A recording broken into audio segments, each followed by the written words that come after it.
Pertama-tama Blegus agak terkejut ya. Blegus pernah ditelepon jam 2 pagi gara-gara air mati, bayangin. Hah? Ini masyarakat Telepon jam 2 pagi. Jam 2 pagi. Tapi ya kita wakil rakyat ya harus.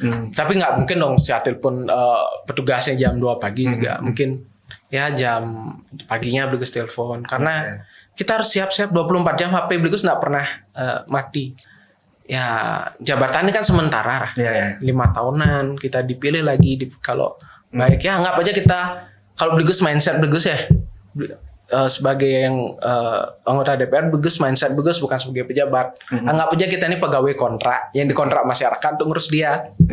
Jadi itu mau nanti kalau kita wajar kita ditelepon orang kita dipilih sama dia untuk melayani dirinya. Untuk melayani masyarakat ya nggak apa-apa sih.